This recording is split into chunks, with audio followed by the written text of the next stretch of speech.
মাদক ব্যবসা যেখানে, প্রতিরোধ হবে সেখানে, এই স্লোগানকে সামনে রেখে পূর্ব গোপালনগর এলাকাবাসী ও যুব সমাজের উদ্যোগে বক্তাবলী গোপালনগর স্কুল মাঠে শনিবার রাত ৯টায় মাদক নির্মূল সাপ্তাহিক অভিযান অনুষ্ঠিত হয়।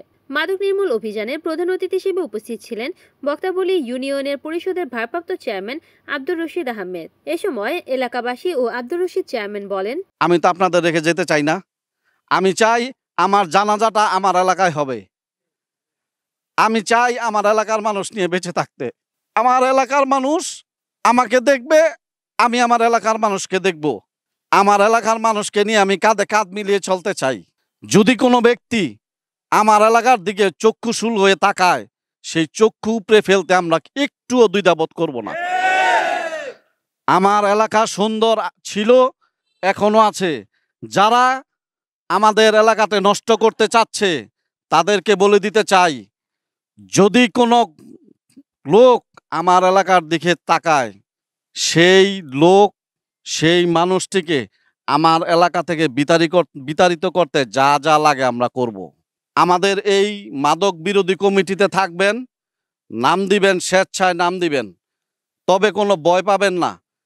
যদি কোনো ব্যক্তি এই মাদক বিরোধী কমিটির মধ্যে কোনো মাদক বিক্রেতা বা মাদক সেবনকারীকে আঘাত করতে গিয়ে যদি মামলা হয়, সেই মামলাও আমি দেখব। তার যদি একদিন জেল খাটতে হয় সেটাও আমি দেখব। তার ফ্যামিলি চালার জন্য যা যা করা লাগে সেটা আমি করব। আপনারা কেউ ভয় পাবেন না। একটা জিনিস খেয়াল রাখতে হবে, আমাদের সন্তানের বসবাসের উপযোগী পরিবেশ আমাদের করে যেতে হবে। আমি করলাম না, আমার সন্তানটাকে আমি কোন পরিবেশে রেখে গেলাম, এটা চিন্তা করতে হবে যে আমার সন্তানটাকে আমি কোথায় রেখে যাইতাছি। আমার সন্তানের জন্য ভালো পরিবেশ করে যাওয়ার দায়িত্ব আমাদের। এটা করতে যা যা করা লাগে করব। আমি চাই আপনারা আমার সাথে থাকেন এবং এই এলাকাটা মাদক মুক্ত, সন্ত্রাস মুক্ত এবং কিশোর গ্যাং মুক্ত এলাকা হিসাবে ঘোষণা করবে ইনশাআল্লাহ। আপনারা এই গ্রামের উত্তরোত্তর সাফল্য কামনা করবেন এবং আমার সাথে থেকে কাঁধে কাঁধ মিলিয়ে থাকবেন।